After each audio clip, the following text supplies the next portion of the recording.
তো কিছু ইস্যুস আছে যেগুলো তোমরা একটা ওএস এর কোর্স অলরেডি বিএসসি তে পড়ে এসছো। তাতে ধরো আ আ ওই যে আ কনকারেন্সি কন্ট্রোল, তার মানে সেখানে ডেডলক, মিউচুয়াল এক্সক্লুশন, আ এই ধরনের ইস্যুগুলো আমরা ডিসকাস করব আবার।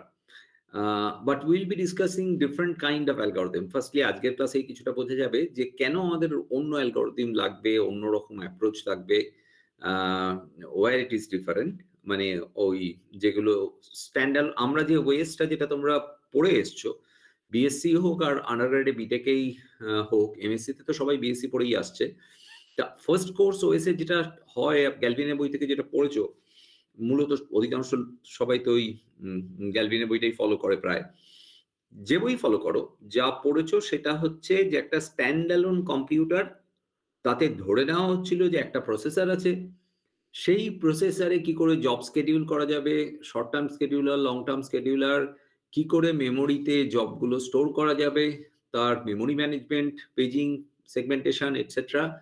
এবং তারপরের ইস্যুটা হচ্ছে যে আমার ওই প্রসেসর ম্যানেজমেন্টের মধ্যে কনকারেন্সি কন্ট্রোল ইস্যু, যে হয়তো মাল্টিপল জব আছে যারা সেম রিসোর্স শেয়ার করে, তাহলে তাদের শেয়ারিং এর মধ্যে একটা মিউচুয়াল এক্সক্লুশন রাখতে হবে, সেসবগুলো কি করে করবো এটসেট্রা এটসেট্রা।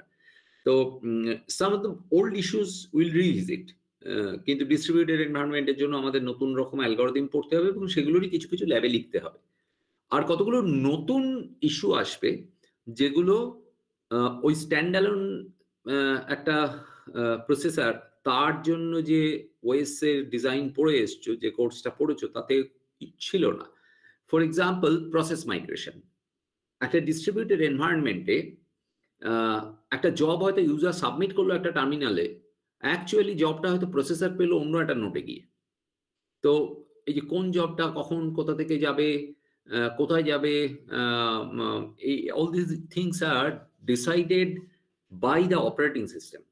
ওএস এর মধ্যেই কোনো একটা রুটিন আছে, যে ধর মোটিভেশন যদি হয় লোড ব্যালেন্সিং, তার মানে কোনো একটা নোড হয়তো প্রায় আইডল আর কোনো একটা নোডে প্রচুর জব, তাহলে এই যেখানে প্রচুর জব সেখান থেকে একটা জব তুলে নিয়ে ওখানে নিয়ে গেল এক্সিকিউট করে, এন্ড ইউজার যে সাবমিট করেছিল সে কিছু জানবেই না, বুঝবেই না। তুমি যে প্রোগ্রামটা লিখে কম্পাইল করতে দিচ্ছি, রান করতে দিচ্ছি, আমার এখানে we do not have any role, it's done by the OS. তাহলে সেই যে ওএসটা ডিজাইন করতে গেলে this is the issue which you called process migration. তাহলে নতুন এরকম কিছু জিনিস পড়বো আমরা, process migration, termination detection, for that matter we will talk about more fundamental issues like clock model, state recording, যেগুলো হচ্ছে ওই যে ওএসটা প্রথম বিএসসি পড়ার সময় পড়েছিলে তাতে এই ইস্যুগুলো ছিল না।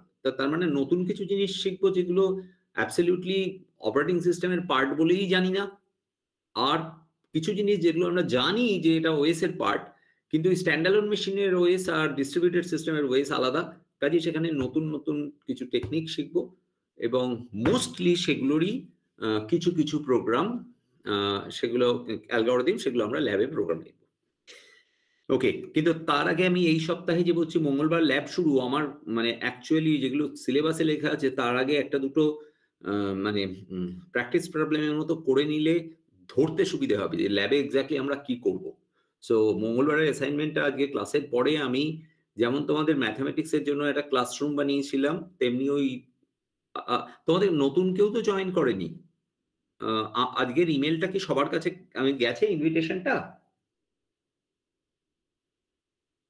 হ্যালো, এটা কোথায়? হ্যালো, না স্যার আমার কাছে আসেনি, অনেকের কাছে যায়নি, 4-5 জনের কাছে। 4-5 জনের কাছে যায়নি। তাহলে আমাকে না এই যে ধরো এই যে মেসেজ করেছিলে আমায়, কে করেছিলে যাই হোক, আমাকে তাহলে হোয়াটসঅ্যাপে একটু যাদের ইমেল অ্যাড্রেস গুলো নেই এটা জানিয়ে দিও। আমি তাহলে ওই অ্যাড্রেস গুলো, এই ক্লাসটা এখান থেকে আরো কয়েকটা ক্লাস আমি নেব অনলাইন, আরো 2-1টা সপ্তাহ তো এখানে আছি, আর আমি ক্লাসরুম যেটা বানাবো তাতেও সবার ইমেল অ্যাড্রেস না থাকলে তো মেটেরিয়াল যা শেয়ার করবো সেটা সবাই পাবে না। ওকে, so with this let's start. মোটামুটি ভাবে এইটা, এর বাইরে আরো কিছু আছে, এটা পুরোটা আঁটেনি। আগে তো এই অবধি পড়ি। তো এখানে আমি যেটা বলছি যে থিওরিটিক্যাল ইস্যুগুলো, ক্লক মডেল, স্টেট রেকর্ডিং, এগুলো আমি গিয়ে পড়াবো। এগুলো সামনাসামনি ডিসকাশন হলে তবুও কিছু প্রশ্ন করবে। এখান থেকে চুপচাপ কে যে শুনছে, শুনছে না কিছু বুঝতে পারবো না। তার পরীক্ষার সময় খুব ঝামেলা হয়ে যাবে। তার থেকে হচ্ছে যেগুলোই মানে মোর কাইন্ড অফ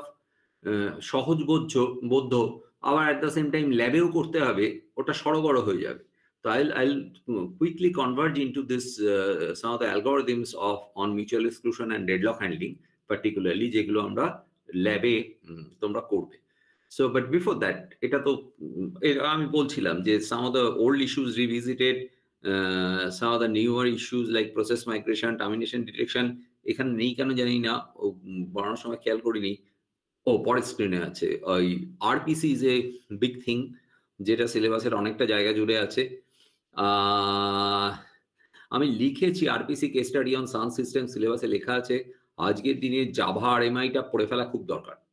তো আমি তো একটা কেস স্টাডি পড়াই, তারপরে আরএমআইটা সম্বন্ধে একটু কিছু ডিসকাস করে দেবো। সেটা কিছুটা নিজেরা পড়া। হাডুপ ফাইল সিস্টেমটা, মানে অপারেটিং সিস্টেমের একটা ইম্পর্টেন্ট পার্ট হচ্ছে ফাইল সিস্টেম। পড়েছো। আনফর্চুনেটলি বিএসসিতে আমি অধিকাংশ স্টুডেন্টই দেখেছি, ভালো কলেজ, সো কল্ড ভালো কলেজ, খারাপ কলেজ, যাই হোক না কেন, ওই ওই ওই কোশ্চেন পত্রও কম আসে আর ফাইল সিস্টেম অব্দি ব্যাপারটা গিয়ে গড়ায় না। কিন্তু ফাইল সিস্টেম আমরা অ্যাভয়েড করে যেতে পারবো না, it's very important for us. Particularly আমি হাডুপ ফাইল সিস্টেমটা সম্বন্ধে একটু ডিটেলে ডিসকাস করবো। তার আগে হচ্ছে হোয়াট আর দ্য ইস্যুস, মানে একটা স্ট্যান্ডঅ্যালোন মেশিনের ফাইল সিস্টেম এবং ডিস্ট্রিবিউটেড এনভায়রনমেন্টের ফাইল সিস্টেম, এই জায়গাটা বড় তফাৎ। তফাৎটা কি, হোয়াট আর দ্য চ্যালেঞ্জেস, সেগুলো আমরা পড়বো। এই লাস্ট বুলেটটা ভুল করে এখানে লেখা আছে, আমি আসলে একটা লেকচার দিয়েছিলাম অন্য জায়গায়, সেখানে তো আমার এমএসসি সিলেবাসে এটা নেই, এই blockchain and distributed storage. Okay, so we know what is a process. সে ছোটবেলা থেকে পড়ে আসছি, process is program in execution, তাই তো? Process is program in execution, তাতে তো মানে এটা হচ্ছে আইবিএম এর মার্টিন স্ট্রেচার প্রসেসেরই ডেসক্রিপশন দিয়েছিলেন মিড 60s এ, which is absolutely true. আমাদের সবার কাছে খুব common definition program in execution, that's a very very very loaded phrase. আর তুই যদি ভাবো একটা প্রোগ্রাম লিখলে জাস্ট টাইপ করে ধরো একটা স্টোর করলে, তুমি পাইথনের ফাইল হোক, py.c.cpp যাও, আর সোর্স কোড আছে তোমার। এইবার একটা পোর্শন হচ্ছে সেটাকে ট্রান্সলেট করা, কম্পাইল করা, ইন্টারপ্রেটার ইউজ করা। তার মানে সোজা কথা, ওটাকে ট্রান্সলেট করে আমি একদম ধরো অ্যাসেম্বলি লেভেল পেরিয়ে মেশিন লেভেল অব্দি নিয়ে গেলাম, ঠিক আছে, হলো। So it's ready for execution. তখন ওটা প্রসেস না, ওটা প্রোগ্রাম। ওটা একটা হার্ড ডিস্কে একটা ফাইলে সেভ করা থাকে, রান করতে গেলে মেমোরিতে লোড করতে হয়, একটার পর একটা ইনস্ট্রাকশন সেখান থেকে নিয়ে এক্সিকিউশন হবে। এইবার অপারেটিং সিস্টেমের এন্টায়ার স্টোরিটা হচ্ছে এই প্রোগ্রামিং এক্সিকিউশন কতটা বোঝা গেলে, that's the whole syllabus of OS. কেন? প্রোগ্রাম এক্সিকিউট করতে গেলে প্রোগ্রামকে মেমোরিতে এনে স্টোর করতে হবে। অর্ধেকটা স্টোর করা যাবে না, পুরো প্রোগ্রামটা স্টোর করার মতো জায়গা পাবো, টানা স্টোর করতে পারবো না, ভেঙে ভেঙে স্টোর করতে হবে। This are all memory management. হলো, এবার ওই যে প্রোগ্রামটা এক্সিকিউট করব, তাহলে রিসোর্স অ্যালোকেশন করতে হবে। একটা ইম্পর্টেন্ট রিসোর্স তো প্রসেসর। তার জন্য তো আমরা সেসব টেডিউলার ইত্যাদি পড়ি, যে ওই এবং দুরকম স্কেডিউলার। একটা হচ্ছে লং টার্ম স্কেডিউলার, যেটা হচ্ছে হার্ড ডিস্ক থেকে জবগুলোকে মেমোরিতে যখন আনা হচ্ছে সেগুলো লোড করে রেডি কিউতে পরপর সাজায়। আর ওইখান থেকে অ্যাট এ টাইম আমার যদি একটাই প্রসেসর থাকে, এখনকার GPU base system, multicore system ভুলে যাও, আমার যদি একটাই প্রসেসর থাকে, তাহলে একটা প্রোগ্রাম তো বটে, অ্যাট এ টাইম একটা ইনস্ট্রাকশন এক্সিকিউট করতে পারি। তাহলে কোন প্রসেসটাকে ওই লং টার্ম শিডিউলার যেগুলোকে আমার তুলে দিল রেডি কিউতে, নেক্সট কোনটাকে নেব, তার ডিফারেন্ট অ্যাপ্রোচ পড়েছো। ওই লিস্ট রিসেন্ট ভিজিটে LRU, shortest remaining time, first come first serve, round robin scheduling. তাহলে প্রোগ্রাম এক্সিকিউট করতে গেলে মেমোরিতে আনতে হবে, মেমোরিতে আনার পরে সেটাকে লোড করতে হবে, যে কোন প্রোগ্রামের কোন ইনস্ট্রাকশন আসবে। তাহলে আমি পুরো ইস্যুটা আসছে হচ্ছে হার্ড ডিস্কে কি করে থাকবে, ফাইল ম্যানেজমেন্ট। মেমোরিতে তুলে এনে কি করে রাখবো, কটা প্রোগ্রাম রাখা যাবে একসাথে, পুরো প্রোগ্রামটা স্টোর করা যাবে না বড্ড বড় অতটা জায়গা পাবো না, টানা করা যাবে, এগুলো মেমোরি ম্যানেজমেন্ট। তারপরে ওইটাকে মানে এখনো এক্সিকিউশন অবধি পৌঁছতে পারিনি। এরপরে আমার সেটাকে প্রসেসর অ্যালোকেট করতে হবে, অন্যান্য রিসোর্স অ্যালোকেট করতে হবে। তারপরে হচ্ছে একটা, একটা করে ইনস্ট্রাকশন ফেচ করে এটাকে এক্সিকিউট করতে হবে। আমার ইন্টারমিডিয়েট রেজাল্ট সব রেজিস্টারে থাকবে। পরের ইনস্ট্রাকশন আসবে। এই করতে, করতে দেখা গেল হয়তো রাউন্ড রবিন স্কেডিউলিং যে ওর টাইম স্লাইস ফুরিয়ে গেছে। আবার সব সেভ করো। এক্সিকিউশন হলো অ্যান্ড দেন এগেইন এতক্ষণ পরে আবার কি একটা ঢুকেছে। কি হলো, তুমি বাস পাচ্ছিলে না?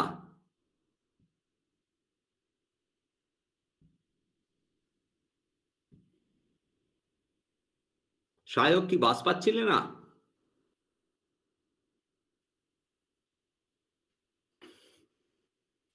অনলাইন ক্লাসেও তো একই অজুহাত চলতে পারে, কারণ হচ্ছে যে তখন 10টায় পৌঁছানোর জন্য বাস পাওয়া যায় না, এখন বাড়ি পৌঁছানোর জন্য বাস পাওয়া যায় না। এনিওয়ে, তো so programming execution in short defines the role of operating system. So that's a very loaded line. Now what is a distributed system? Of course it's a network environment having multiple node, multiple processors, multiple jobs or processes, threads, whatever you say, in different nodes. So it's a network. তাহলে যে কোনো নেটওয়ার্ককেই কি আমি একটা distributed system বলতে পারি? না। আমার একটা ইনফর্মাল ডেফিনিশন আছে, সেটা আমি বলি হচ্ছে distributed system is network plus plus, C plus plus এর মতো। অ্যান্ড প্লাস প্লাস মানে এক্স্যাক্টলি দুটো ফ্যাক্টর আছে। What are the two factors? Coming to that, তার আগে একটু ইতিহাসের কথা হয়ে যাক। Where it began, Carnegie Mellon. Why? ওদের একটা সমস্যা ছিল, বড় লোকদের এরকম সমস্যা থাকে, মানে we are talking about the time যে আর্লি 80s, হ্যাঁ ঠিক আছে কিছুটা এগিয়েছে পৃথিবী, মিড 60s-এ IBM এর তখনকার সিইও বলেছিল যে গোটা 5 কম্পিউটার তো অলরেডি আছে পৃথিবীতে, আর কম্পিউটার ডিজাইন করে তো খুব একটা আমাদের ব্যবসা চলবে না, মানে কারণ পৃথিবীতে যা কম্পিটিশন নিড যথেষ্ট। সো এটা মিড 60s-এ। আর্লি 80s তখন আমাদের ইউনিভার্সিটিতে একটা মেইন ফ্রেম কম্পিউটার ছিল। We were one of the richest definitely. কিন্তু এবং ওই IBM 130 SC ওতে প্রোগ্রাম লিখেছেন না, আমি দেখিনি, আমি ইতিহাস শুনেছি শুধু। SC আমার থেকে সিনিয়র। তো তাতে তখন হচ্ছে ফারাক্কা ব্রিজ হয়েছে, ওই অন্ধ্রপ্রদেশে কি যেন নাগার্জুন সাগর নাকি, সে ড্যাম হয়েছে, কলকাতা মেট্রো, এই সমস্ত কাজকর্ম ডিজাইনের করার জন্য বিভিন্ন সরকারি বেসরকারি যারা এসে স্লট কিনত।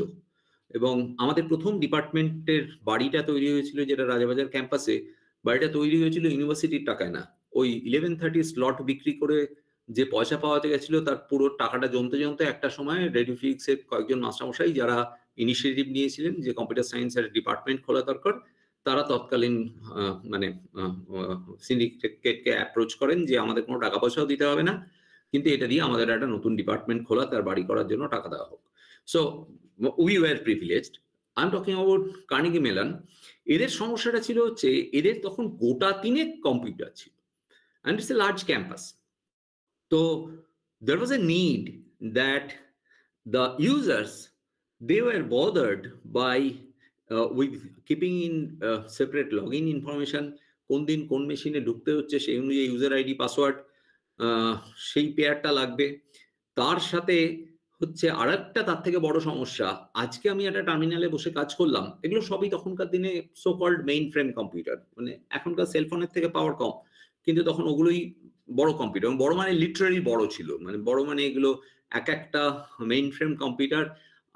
অনেক পরে আমি যখন বিটেক করি তখন যাদবপুরে RCC ছিল, যেটা আজকের RCC IIIT-র গোড়া।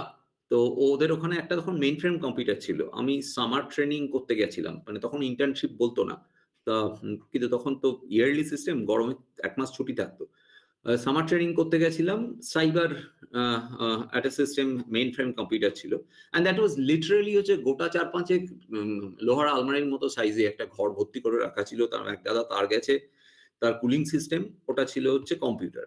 তো তো so those big computers, Carnegie মেলনের ইউজারদের সমস্যা হচ্ছে যে একটা মেশিনে কাজকর্ম করে সেভ করলে পরের দিন আবার কোনো একটা মেশিন থেকে ওই প্রোগ্রাম সেভ করা হতো কার্ডে, মানে পাঞ্চ কার্ড হতো, আগে বাসের টিকিট হতো তা দিয়ে। তো ওই সেই ডেকটা নিয়ে গিয়ে অন্য একটা মেশিনে ইউজ করতে গেলে সেখানে করা যায় না, কারণ ওটা ওখানে বোঝে না। তা so they wanted to make things essentially, আজকের দিনে যে টার্মটা আমরা ইউজ করি ইন্টারঅপারেবল, যে আমি ভাই আজকে যদি এই ইউজার আইডি পাসওয়ার্ড দিয়ে এখানে বসে কাজ করি, তো কালকে অন্য মেশিনে কানেক্ট করতে গেলে আবার মানে এই সিস্টেমগুলো they need to be integrated, যাতে আমি পুরো সিস্টেমটাকে একটা সিঙ্গেল সিস্টেম হিসেবে দেখতে পারি। So that was termed the first time distributed system. কথাটা কয়েন্ড হয়েছিল ওই কার্নেগি মেলনের ক্যাম্পাসে, ওই প্রজেক্টটা টাইটেল দেওয়া হয়েছিল যে instead of this discrete computers we need to build a distributed environment, যেখানে এই সবকটা কম্পিউটার মিলিয়ে আমাদের রিসোর্সেস আমরা শেয়ার করতে পারবো। And this guy Mahadev Satyanarayan, বোতল বেঁচে আছেন এখনো, ইয়ে করে দেখো, উইকিতে দেখো, কি একটা অদ্ভুত নিজের পরিচয় দেন, practicing computer scientist or something like that. মানে হিজ ইস্যু তখনও তাই ছিল, এখনো তাই ছিল। He took up this project যে ঠিক আছে, I will make a system যাতে এইটা করা যাবে। অ্যান্ড এসেনশিয়ালি এটা যতটা সহজে বলা হচ্ছে, হ্যাঁ এখন অবশ্যই সলিউশনটার দিকে সিলেবাস আমি যখন শেষ করব তখন বলবে স্যার তেমন তো কিছু করতে হয়নি, তখন এটা খুব আপহিল টাস্ক ছিল। এবং the first file system for distributed environment that this group of people proposed is was named as Andrew file system. Who is this Andrew আমি জানি না, কিন্তু that realizing the Andrew file system made this dream possible, যে তারা কাজটা করতে পেরেছিল। পরে যখন আমরা ফাইল সিস্টেম পড়বো তখন আমরা এটা নিয়ে আর একটু ডিটেইলে বলবো। But the term distributed system, it was কয়েন্ড in CMU with that ambition. এবং তার মানে একটা জিনিস বুঝলাম শুরু থেকেই, যে ডিফারেন্ট মানে নোডস তাদের ইন্টিগ্রেট করে একটা সিঙ্গেল সিস্টেম এরকম একটা বানাতে হবে। That was the goal set. So formally what is A distributed system? এই নেটওয়ার্ক প্লাস প্লাসটা বই লেখা থাকে না, ওটা আমার কথা, কাজে অন্য কোথাও বলে মারধর গেলে তার জন্য আমি দায়ী নই। আমি তোমাদের মাথায় ঢোকানোর জন্য নেটওয়ার্ক প্লাস প্লাস বলছি। And what are this plus plus factors? Normal network থেকে ডিস্ট্রিবিউটেড সিস্টেম আলাদা কি? বাই দ্য ওয়ে, তলায় যে বইটা আমি বলেছি, this is a very good বুক। একটা পার্টিকুলার পোর্শন, রিসোর্স মাইগ্রেশনের কতগুলো পাতা, গোটা 15, আমি বইটা থেকে স্ক্যান করে রেখেছি, ওটা আমি পরে ক্লাসরুমে তুলে দেবো। এই বইটা কেনাটা সম্ভব না, এটা পাওয়া যায় কিন্তু অনেক দাম, জেরক্স করার জন্য ওটা পাওয়া যায় না। আর আরো দুটো বইয়ের নাম পরে বলবো আমি। ম্যাগ্রোহিল পাবলিকেশনের একটা বই যেটা TMH, বইটা কিনে ফেলা উচিত, 250-300 টাকা দাম। আর একটা বই হচ্ছে IEEE প্রেসের, টিকে সিনহা। দুটোই লাইব্রেরিতে অনেকগুলো কপি আছে। সো আই মিন অনৈতিক কথা, কিনে জেরক্স করে ফেলতে পারো, আজকাল তো তাও করে না, ডাউনলোড করে নামিয়ে নেয়, দ্যাটস ডিফারেন্ট ইস্যু। সে বইগুলো যেগুলো থেকে মূলত আমি পড়াচ্ছি, আমি পরে বলছি, একটা দুটো স্লাইড পড়ে আছে। So before that, let's define what is a distributed system. First plus factor is it has to be a loosely coupled architecture. তার মানে কি আসছে, এর আবার দুটো পার্সপেক্টিভ আছে, hardware perspective, software perspective. And second point network plus প্লাসের হচ্ছে it must maintain distribution transparency. Distribution transparency is a very loaded term. এর অনেক কিছু ইন্টারপ্রিটেশন হতে পারে। আমি এর পরের স্লাইডেই বোধহয় আছে, কি তার পরের স্লাইডে আই উইল শো যে ইন্টারপ্রিটেশন আবার বোধহয় কেউ একটা এসে ওয়েট করছে এতক্ষণ পরে, না তো যাই হোক, আবার একটা টিং করে আমার ফোনে আওয়াজ হলো, ওটা অন্য কোথাও থেকে। Okay, so let me go back. So distribution transparency, তার অনেকগুলো শেড আছে। ওভারঅল জায়গাটা হচ্ছে এইটা, মানে আমি যদি ভেন্ডার হতাম, ধরো সেলসে কাজ করি, মার্কেটিং এ, তাহলে ধরো আমার একটা কাস্টমারের কাছে যাচ্ছি, তাকে আমি একটা সলিউশন বিক্রি করবো, যেটা আমি বিক্রি করতে চাচ্ছি হচ্ছে একটা ডিস্ট্রিবিউটেড সলিউশন। সো প্রাইমারি দুটো আমার সেলিং পয়েন্ট থাকবে, সেটা হচ্ছে এন্ড ইউজার যারা, তাকে আমি বলবো হচ্ছে that look guys, you need not know, তোমাকে অন্য একটা মেশিনে কিছু একটা ফাইল আছে অ্যাক্সেস করতে হবে, ও জানতে হবে না। ফিজিক্যালি কোন মেশিনে কোন ফাইল থাকে, কারণ দিস ইজ এ পেন, মানে দিস ইজ এ পেন। আমি একটা ছোট এক্সাম্পল বলছি। আমি ধরো এই যে পোল্যান্ডে এলাম, ওখান থেকে আমি আমার ইয়ে খুললাম, ফোন খুললাম, হোয়াটসঅ্যাপে কানেক্ট করব। দেশে ফোন করতে গেলে এখন আর কে রোমিং ফোপিং এ পয়সা দেয়? কোথাও নেট ডেটা পেলাম, তাহলে হোয়াটসঅ্যাপে কানেক্ট করবো, করে কল করবো। আমি হোয়াটসঅ্যাপে কানেক্ট করছি, আমি ফেসবুকে কানেক্ট করছি, একদম বোঝা যায় যে আমি আসার পরে প্রথম যখন কানেক্ট করছি ফেসবুকে, it's taking lot of time. খুব স্বাভাবিক, কারণ আমি কলকাতায় থাকি, ইন্ডিয়াতে থাকি, আমার যে ফেসবুক সার্ভার সেটা আশপাশে কোথাও ছিল, সেখানে আমার পেজগুলো ছিল, আমি হঠাৎ এখান থেকে অ্যাক্সেস করতে যাচ্ছি, তো ইট ওয়াজ ফেচিং সামথিং। তা এটা কিন্তু পসিবল এই জন্য যে as and user I am not bothered about that. আমাকে যদি জানতে হতো আর আমাকে যদি আইপি অ্যাড্রেস স্পেসিফাই করে বলতে হতো যে অমুক জায়গা থেকে আমার অমুক ফাইলটা এনে দাও, তাহলে ওই যে আগে বোধহয় ম্যাথসেও কি এটা পড়াতে গিয়ে বলেছিলাম যে আমি কেন মানে হোয়াটসঅ্যাপ তো আমার শাশুড়িও ইউজ করে, আর তিনি কেন আমিও ইউজ করতে পারতাম না, আমার ছেলে আমার থেকে বেশি টেক সেভি ছেলে মেয়ে তাও ইউজ করতে পারতো না, ওটা ওটা ইউজেবলি থাকতো না। সুতরাং মানে basic internet is a very large distributed system essentially. The distribution transparency is very important, and this is important যে আমরা কর্পোরেটের মধ্যে আমি যদি একটা রিসোর্স অ্যাক্সেস করতে চাই, আমি নর্মালি কাজ করি হচ্ছে অ্যাকাউন্ট সেকশনে, আমাকে কোনো একটা কারণে ডেটাটা ফেচ করতে হবে কন্ট্রোল অফিস থেকে, ধরো ইউনিভার্সিটিতেই, আমাকে জানতে হবে যে কোন পার্টিকুলার নোটটায় আছে, তার আইপি অ্যাড্রেস কি, সেখান থেকে ফাইলটা নিয়ে আসতে হবে। এত জানতে গেলে খুব মুশকিল। একটা সময় আজ থেকে 25 বছর আগে ওই কম্পিউটারে যারা কাজ করতো সামনে আলমারি বা কোথাটা লিখে রাখতো যে ইম্পর্টেন্ট আইপি অ্যাড্রেস যেগুলো এদিক ওদিক থেকে নিয়ে আসতে হবে। তখন নেটওয়ার্কিং হয়ে গেছে, কিন্তু ওই নেটওয়ার্কে তো রিসোর্স বিভিন্ন নোডে ছড়িয়ে আছে। For a distributed environment end user need not know resource location. আর এটা তাহলে আমি আলটিমেটলি আমি একটা ব্যাংকে সলিউশন বেচতে গেলে টেলারের লোকটাকে বলবো যে দাদা আপনার নিশ্চিন্তে কাজ করবেন, আপনাকে জানতে হবে না ডিটেল। আর টপ ম্যানেজমেন্টকে গিয়ে আমি বলবো user does not know resource location in the network. It's a big deal. সে একটা পার্সপেক্টিভ, ওটাই একমাত্র না, কিন্তু একটা পার্সপেক্টিভ যেটা আমরা সহজে বুঝি, সিকিউরিটি।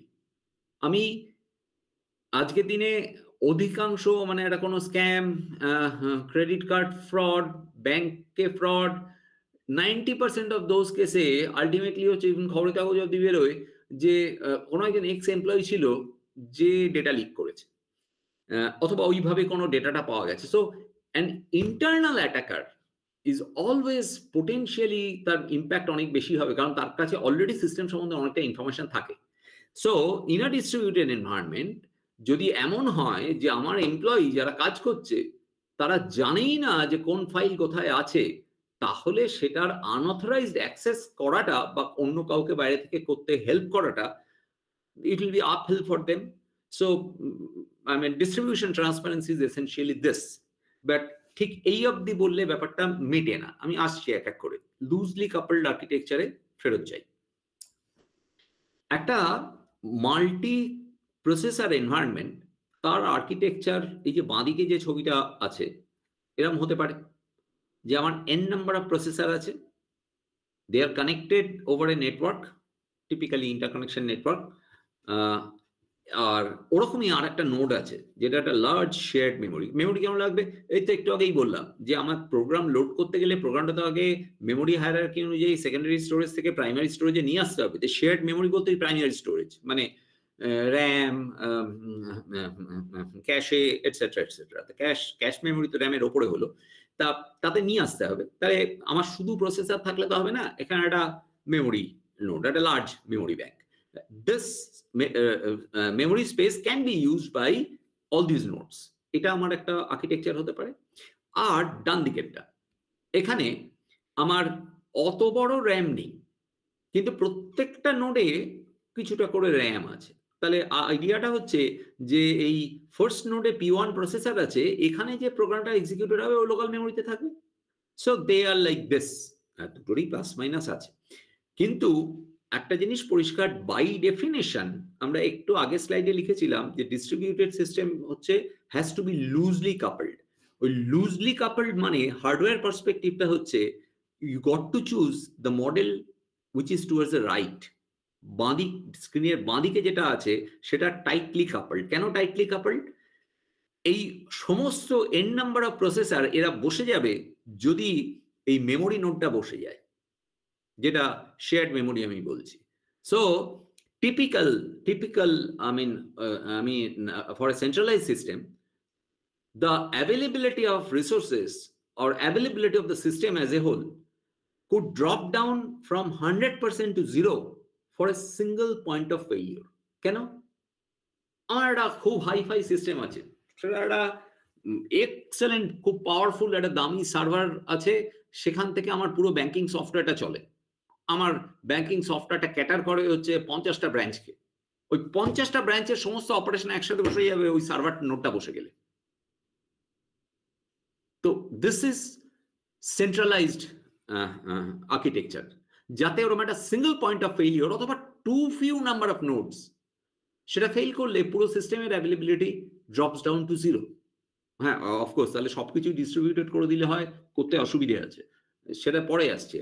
কিন্তু ডিস্ট্রিবিউটেড এনভায়রনমেন্টে অন দ্য আদার হ্যান্ড আমরা একটা ফ্রেজের মতো প্রায়ই বলি যে in presence of increasing number of faults, machine খারাপ হয়ে গেলে সিস্টেমের পারফরমেন্সে কোনো ইম্প্যাক্ট হবে না এরম দাবি করে না লোকজন, কিন্তু the typical coinage of the performance statement is like this, that in presence of increasing number of faults in the system, the availability of a distributed solution degrades gracefully. What did I say? যে আমার increasing number of fault হতে থাকলে, একটা note fail করলো, দুটো note fail করলো and so on, বাড়ছে আস্তে আস্তে। তাহলে বাড়লে ফার্স্ট নোটটা ফেইল করলেও হয়তো আমি দেখবো কিছু কাজ করা যাচ্ছে না, নোটটা ফেইল করে গেছে। তুমি বলতে পারো ওখান থেকে যা করতে না আরেকটা জায়গা থেকে করলে হয়, তা সবকিছুর রিডান্ডেন্সি রাখতে গেলে তো সিস্টেমের সলিউশন কস্ট অনেক বেড়ে যাবে। তো কাজে সবকিছুর একটা লিমিটেশন আছে। কিন্তু দ্য আইডিয়া ইজ দ্যাট যে একটা নোট বসে গেলে পুরো সিস্টেমটা বসে যাবে সেরকম না। আমার ডান দিকেরটা যেমন, এই যে n নাম্বার অফ নোট আছে, এর কোনো একটা প্রসেসর বসে গেল, আচ্ছা প্রসেসরটা বসে গেলে তাহলে ন্যাচারালি বাকি নোটগুলোকে জবগুলো করে নিতে হবে। হয়তো এমন কোনো একটা সার্ভিস ওখানে লোডেড ছিল যে সার্ভিসটা সেই মুহূর্তে পাওয়া যাবে না, রাইট? কারণ ও হঠাৎ করে ওটা বসে গেছে, ওই সার্ভিসটা অন্য জায়গা থেকে অফার করতে কিছু প্রবলেম আছে। Problem could be design issues, আমি আসবো সেরকম ইস্যুতে।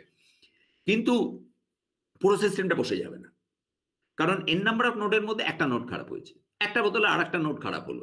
এরকম ফল্টের সংখ্যা বাড়তে থাকলে সিস্টেমের পারফরমেন্স ডিগ্রেড করবে। But the sentence I repeat again, in presence of increasing number of faults, the performance of the system or the availability degrades gracefully.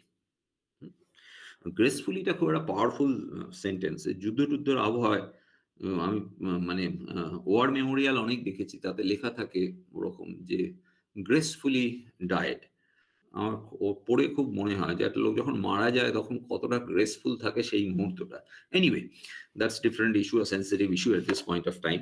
কিন্তু এখানে গ্রেসফুলের পারফরমেন্সের graceful degradation is very clear, that for one failure, two failure, পুরো সিস্টেমের availability 100 থেকে 0 চলে আসবে না, কমবে আস্তে আস্তে। So a distributed system is essentially loosely coupled system.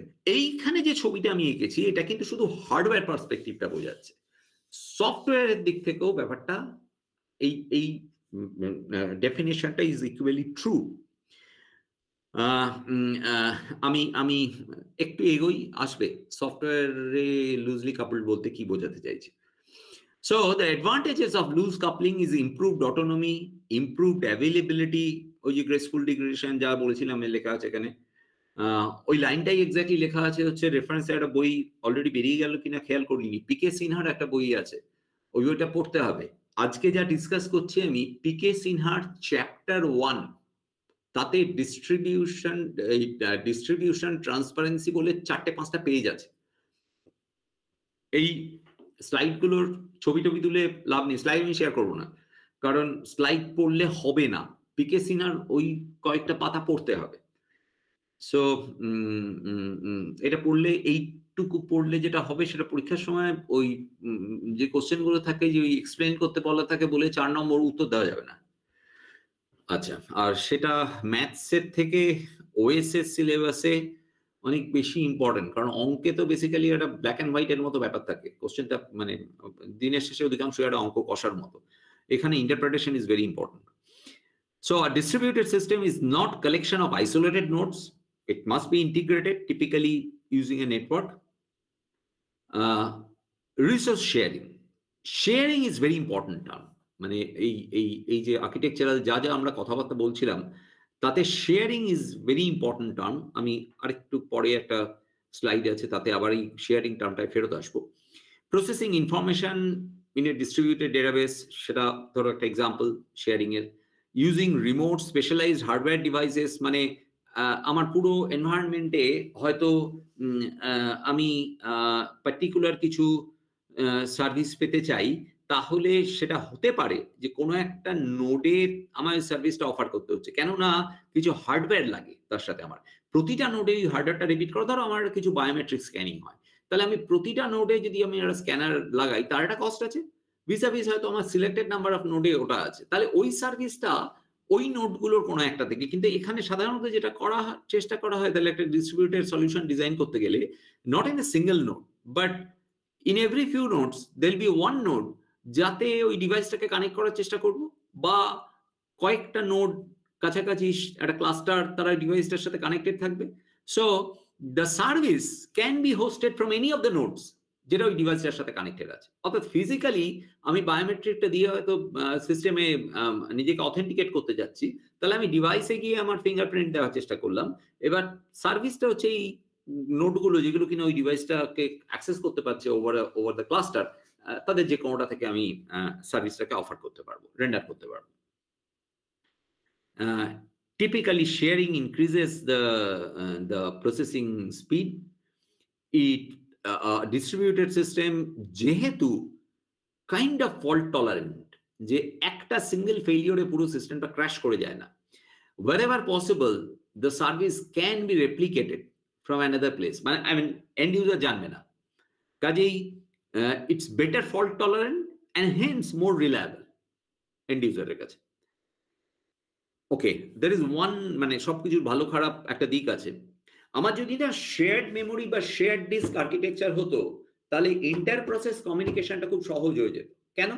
ওই যে প্রথম যে দুটো ছবি এঁকেছিলাম, বাদিকের যে ছবিটা ছিল যেখানে একটা মেমোরি নোড, তাহলে ওই একটা মেমোরি নোডে ইভেন তার একটা পোর্শনকে অ্যালোকেট করে দেওয়া যায় যেটা ব্ল্যাকবোর্ডের মতো ইউজ করা যায়, যে ইন্টার প্রসেস কমিউনিকেশনের জন্য, মানে একটা প্রোটোকল ফলো করে মেমোরি ম্যানেজমেন্ট সেভাবেই হবে যে ইন্টার প্রসেস কমিউনিকেশনের জন্য ওই কমন এরিয়াটায় সবকটা প্রসেসই লিখতে পারে।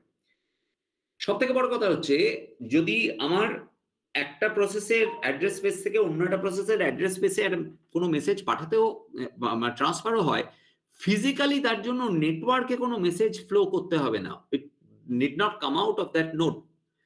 তো তাহলে যেটা সুবিধে অনেকগুলো, এক, যেহেতু প্রসেস টু প্রসেস কমিউনিকেশনের জন্য ওই শেয়ার্ড মেমোরি বা শেয়ার্ড ডিস্কটা আমি ইউজ করব, তাহলে কোনো মেসেজ এক্সপ্লিসিটলি লাগবে না।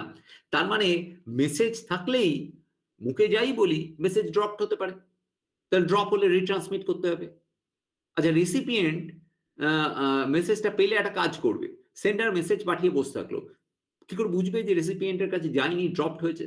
তাহলে একটা রিজনেবল টাইমে সে হয়তো উত্তরটা অ্যান্টিসিপেট করছে। আচ্ছা, ওই রিজনেবল টাইমটা কতটা রিজনেবল এটা একটা ইস্যু, কারণ যে কাজটা করতে দিয়েছে depending on what kind of processing, হয়তো রিমোট এন্ডে যেখানে আমি মেসেজ পাঠিয়েছি, ডেটা পাঠিয়েছি, সেখানে প্রোগ্রামটা it's taking more time. It could be that node is busy, schedule করা যাচ্ছে না প্রোগ্রামটাকে।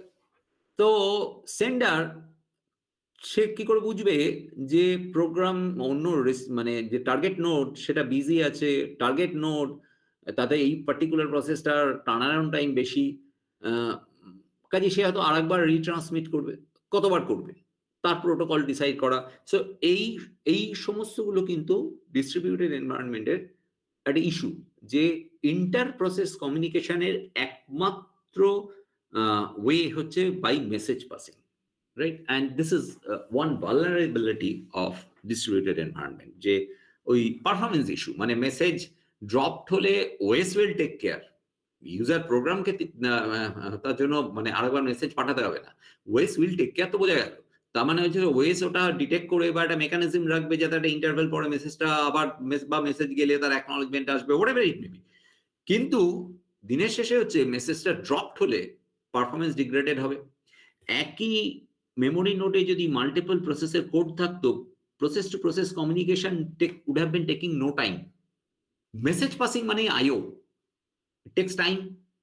তার মানে একটা কাজ যদি 10টা নোডে 10টা রকম সার্ভিস মিলিয়ে যদি একটা এন্ড ইউজারকে সার্ভিস রেন্ডার করতে হয়, তাহলে এই ল্যাটেন্সিটা বেড়ে যাবে।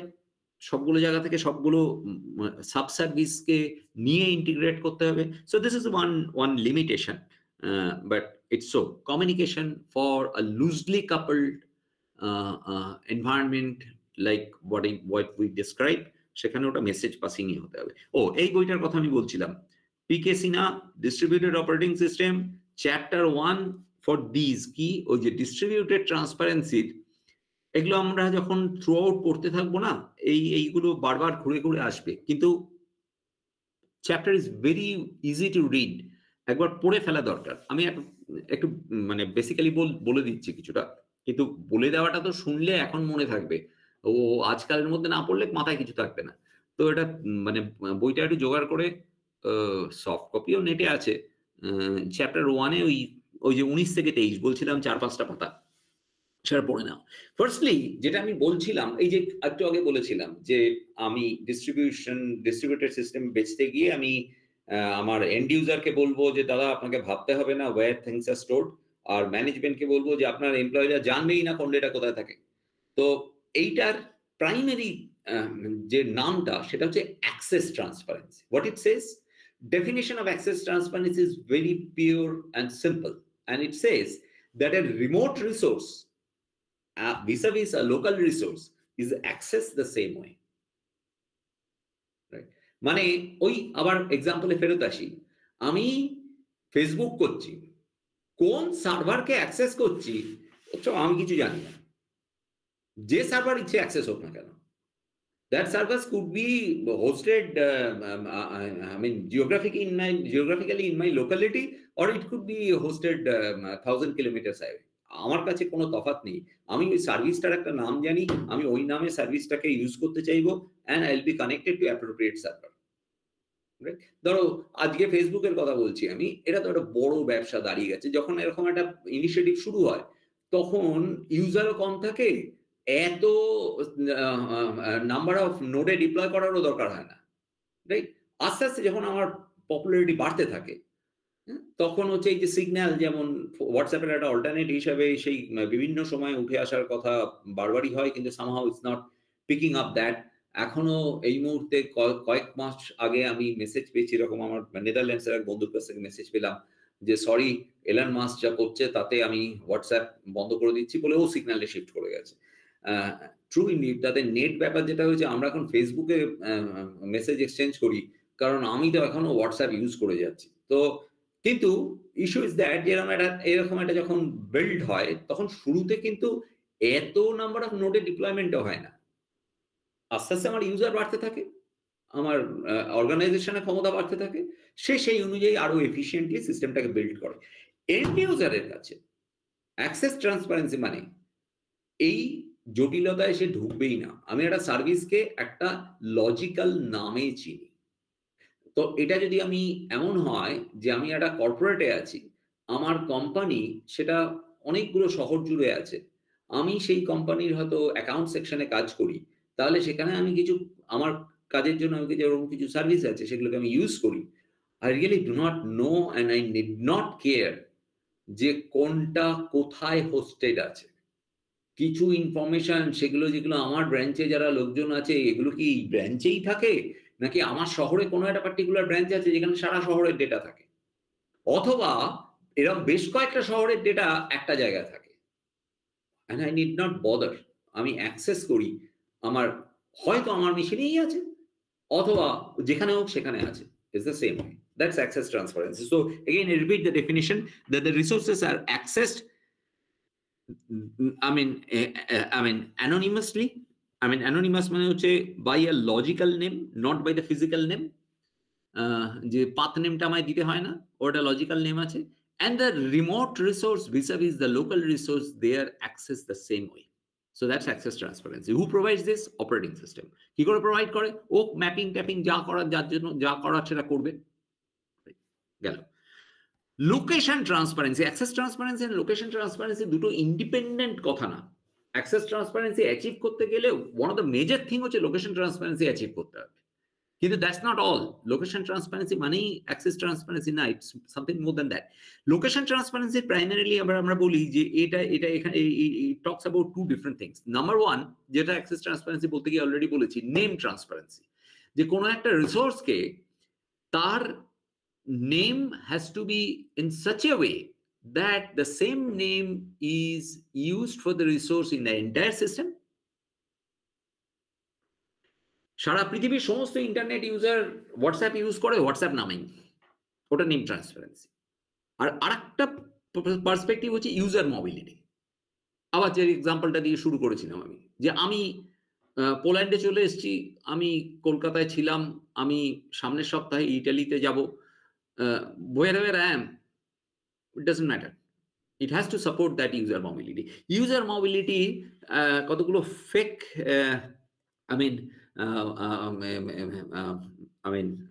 ইন্টারপ্রিটেশন হতে পারে।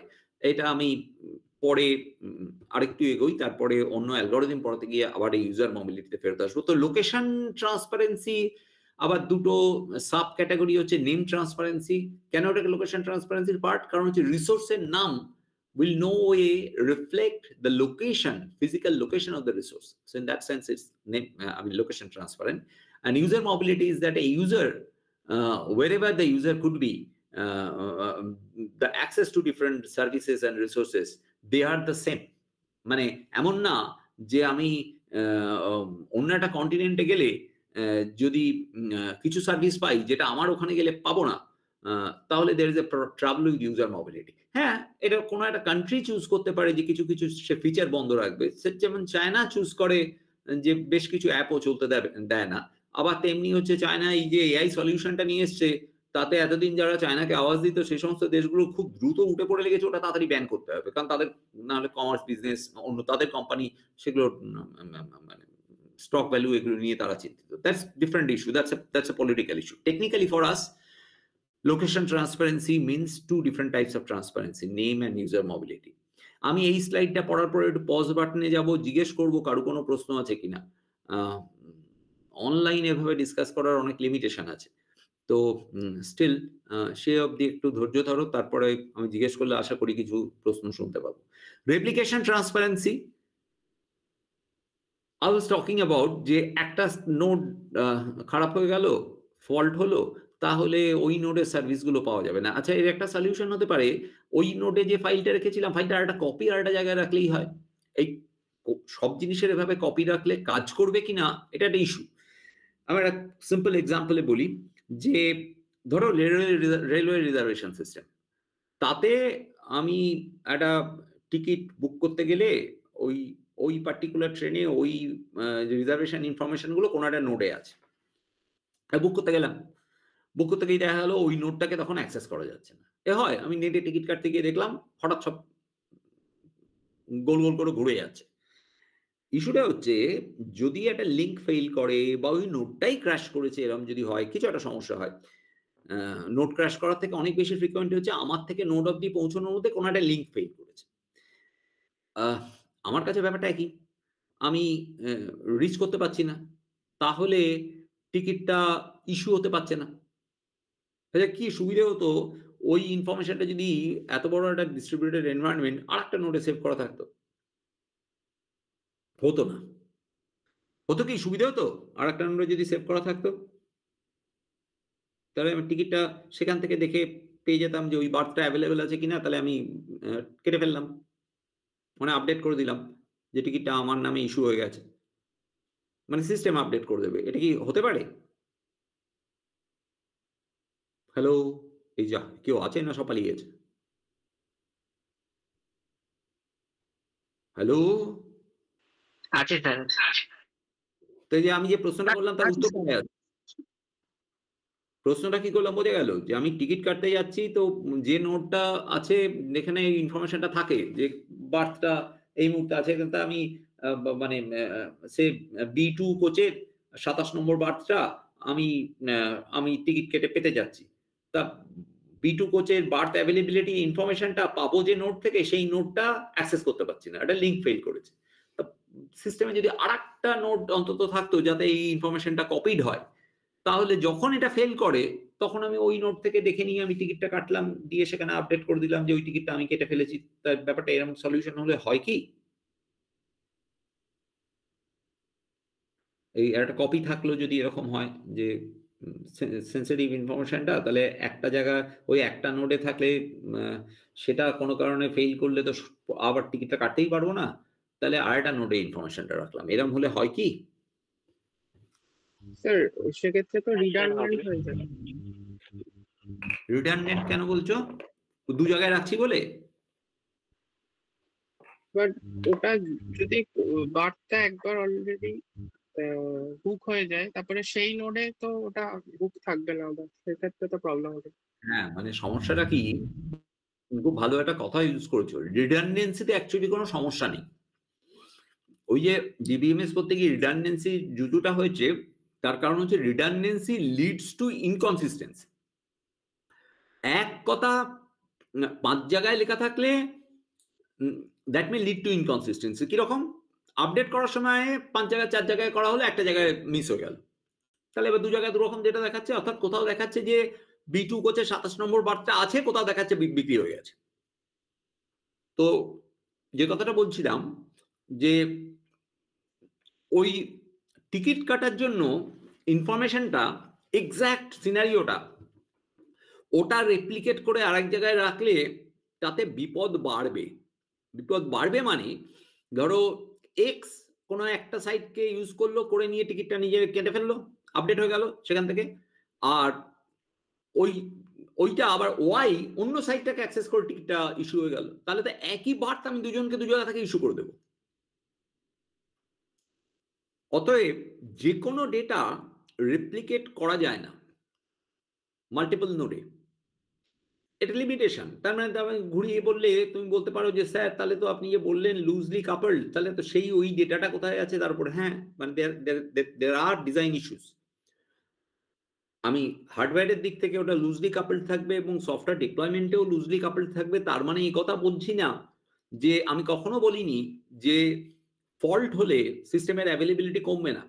All I said is that একটা সেন্ট্রালাইজ সিস্টেমে সেন্ট্রাল সার্ভারটা বসে গেলে অ্যাভেলেবিলিটি 100 থেকে 0 হয়ে যায়। একটা ডিস্ট্রিবিউটেড সিস্টেমে কিছু কাজ হয়তো আমি করতে পারবো না, কিছু করতে পারবো। টিপিক্যালি ব্যাংকে ঢুকে দেখবে লোকগুলো বলছে যে না লিঙ্ক ফেল করেছে, আমি মানে বেসিক ওই সেভিংস অ্যাকাউন্টের ট্রানজাকশন করতে পারছি না। তোমার গা হাত পা জ্বলে যাবে, তুমি লাইনে দাঁড়িয়ে আছো কারণ ট্রানজাকশন করতে পারছি। যদি আজকাল যেতে হয় না, নেটে হয়ে যায়, কিন্তু কোনো কারণে কপাল খারাপ থাকলে ব্যাংকে গিয়ে কিছু কাজ করতে হলে, আর অন্যদিকে একটা লোন অ্যাপ্লিকেশন করতে এসছে, তার কাছে দিব্যি হয়ে যাচ্ছে। হচ্ছে কারণ ওটা অন্য সার্ভারে কানেক্টেড, আর রিটেল ব্যাংকিংটা অন্য জায়গায় connected. So this is typically the environment today.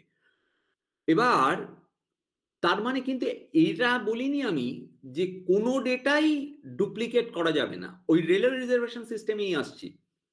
ধরো তোমরা কয়েক বন্ধু মিলে বেড়াতে যাবে প্ল্যান করেছো, এই কলকাতা থেকে দিল্লি যাবে, তবে দিল্লি থেকে ওদিকে এখন যেও না, যুদ্ধ ফুদ্ধ হচ্ছে, কিন্তু ওদিকে ভারী, দিল্লি থেকে, দিল্লি আমার খুব ফেভারিট ডেস্টিনেশন, কারণ ও দিল্লি থেকে 100 কিলোমিটার দূরে যে কোনো জায়গা ভালো, শিলিগুড়ি থেকে 5 কিলোমিটার দূরে। তা ওদিকে আবার টিকিট ফিকিট ইত্যাদি দেখছো। এবার টিপিক্যালি ধরো তোমাদের মানে আমরা যখন কলেজে পড়তাম তখন তো ফিজিক্যালি টিকিট কাটতে কয়লাঘাটা যাওয়া হতো, নেটে ফেটে টিকিট পাওয়া যেত না, গিয়ে টিপিক্যালি দাঁড়িয়ে থাকতে হতো। এখনো তুমি বুকিং কাউন্টারে টিকিট কাটতে গেলে ও হয়তো দেখা গেল সেই মুহূর্তে লিঙ্ক ফেইল করেছে, তো চেন্নাই লিঙ্ক ফেইলিওর, ও টিকিট কাটা যাচ্ছে না। এবার কিরকম কাটা যাচ্ছে না? তুমি কলকাতা থেকে করমণ্ডল এক্সপ্রেসে চেন্নাই যাওয়ার টিকিটটা কেটে ফেলতে পারছো, সেটা ইস্যুড হচ্ছে, রিটার্ন টিকিটটা কাটতে পারছো না। অর্থাৎ তুমি সেই মুহূর্তে কিন্তু তোমার কাছে ট্রান্সপারেন্সি নেই। তুমি মানে কমন সেন্স থাকলে বুঝবে যে তার মানে ওই ডেটাটা হচ্ছে ওইদিকে কোনো একটা নোটে স্টোর করা আছে যেটা কানেকশন ফেইল হচ্ছে। সেটা কিছু করার নেই, সে মানে কোনো কিছু 100% প্রুফ নয়। কেন এই ডেটাটা টিকিটটা কেন ইস্যু করছে না? ইস্যু করছে না কারণ হচ্ছে যে কথাটা আমরা একটু আগে বলছিলাম যে ওটা যদি আর একটা জায়গায় ধরো চেন্নাই লিঙ্ক ফেইল করলে ওই চেন্নাই সার্ভারের ডেটাটা আর একটা সেকেন্ড সার্ভার হয়তো মানে সেন্ট্রাল জোনের সার্ভারে কপিড থাকলো, তাহলে সেখান থেকে টিকিটটা ইস্যুড হয়ে গেল, তাহলে গন্ডগোল হবে হচ্ছে ওই একই বার্থ দুজনকে বেঁচে দেবে।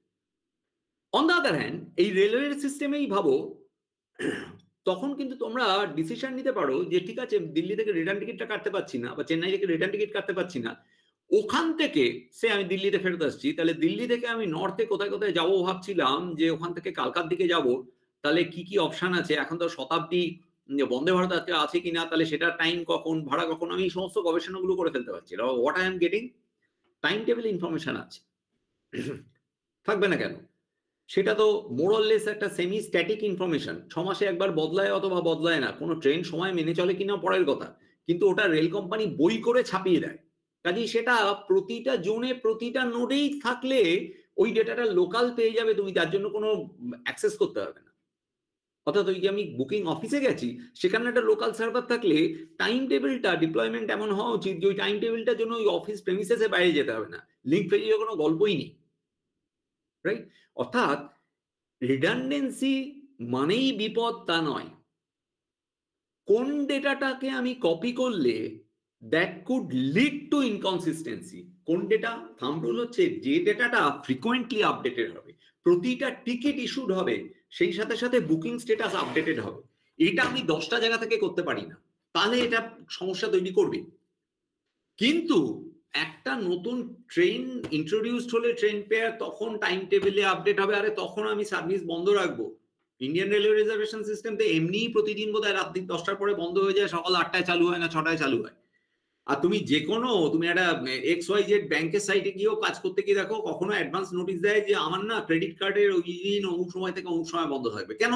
তখন টিপিক্যালি হচ্ছে ওরা বলছে হয়তো সার্ভিসিং এর জন্য। সার্ভিস মানে কিছু চেঞ্জেস হচ্ছে এরকম, যে চেঞ্জগুলো বেসিক্যালি ও ট্রানজাকশন গুলোকে ফায়ার করবে, করে চেক করবে, তারপরে সেটার টেস্টিং করবে, এটা করে আবার তোমার সার্ভিসটা ব্যাক করাবে, right?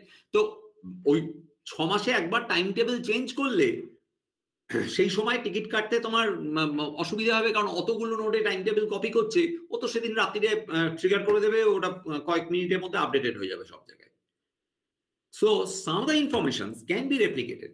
The issue here is that replication transparency, which is a shade of distribution transparency, which file to be replicated, where to be replicated, how many copies to be replicated, OS decide করে, end user জানে না। কেন OS decide করে?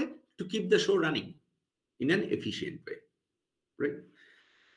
তো এইগুলো সবই ওই যে মাইগ্রেশনের কথা বলছিলাম, যে প্রসেস মাইগ্রেশন পড়বো আমরা, তাহলে কোনো একটা জব হয়তো ইউজার এখান থেকে জবটা লোকাল সার্ভারে দিল, কিন্তু সেখানে প্রচন্ড হেভি লোড, অন্য একটা নোড আইডল আছে, which process to be migrated, where to be migrated, when to be migrated, and user will know nothing about it. And user জানে জবটা সাবমিট করলাম, কিছুক্ষণ পরে দেখবে উত্তর আসছে, রাইট? অ্যাকচুয়ালি এক্সিকিউশনটা হয়তো ওই লোকাল যে পয়েন্টেও সাবমিট করেছিল সেখানে হয়নি, রাইট? আমি যতটা সহজে বলছি ততটা সহজে কাজটা করা যায় না, করা গেলে তাহলে আমাদের পড়তে হতো না।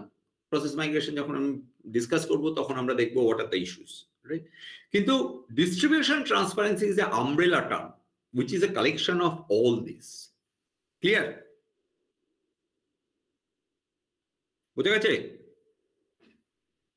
এগুলোর কোনটার মানে কি সেটা এখন বই খুলে আমি বলবো পিকে সিনহা থেকে ওই 4 পাতা পড়ে নাও, একটু মাথায় থাক, তারপরে যখন আমরা আস্তে আস্তে সিলেবাসটা নিয়ে এগোবো তখন এইগুলোর সম্বন্ধে you will have a better understanding. কিন্তু তখন পড়তে খুব অসুবিধে হবে। এখন বেসিক টার্মিনোলজি গুলোর মানেটা কি, এই যে আমি যেটা বললাম সেটা হয়তো শুনলে এক্ষুনি মাথায় থাকলো, বইটা একটু পড়া দরকার, না হলে মাথায় থাকবে না। তো পরে যখন অ্যালগরিদম একটা পড়বে তখন রিলেট করতে পারবে না, একটু পড়ে না রাখি, ঠিক আছে? একটু পড়ো। এটা অনেকক্ষণ ধরে বলছি, রিপিট করলাম না। Is it all that transparent? এই যে আমি এতক্ষণ বলছিলাম না যে distribution transparency, access transparency, local process আর রিমোট প্রসেস একইভাবে চিনছি, আমরা যেটা অ্যাচিভ করতে পারি সেটা হচ্ছে সিনট্যাকটিক ট্রান্সপারেন্সি।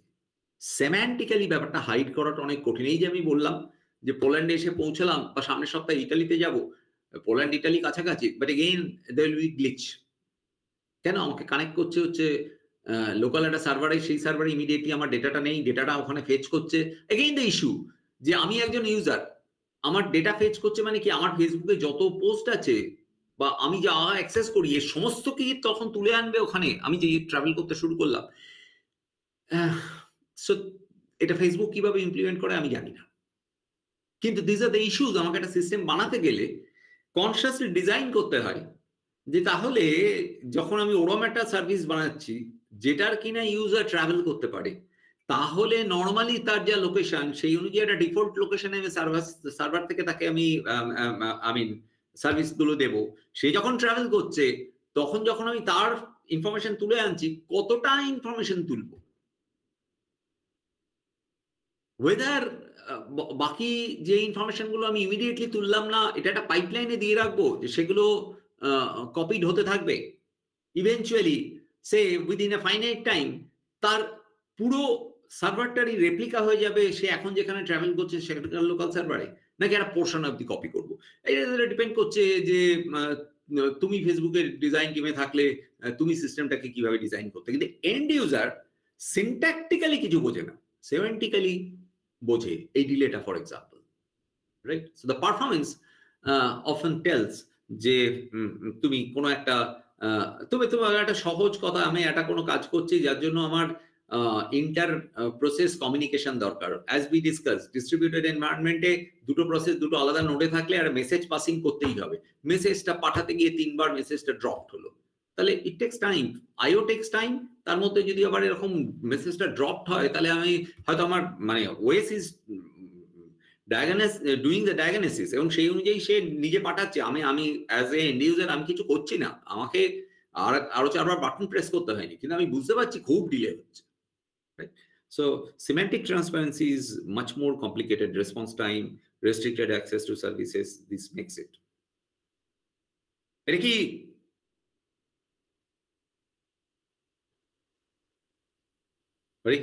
কেউ চিনতে পারছে না এটাকে কি বলে?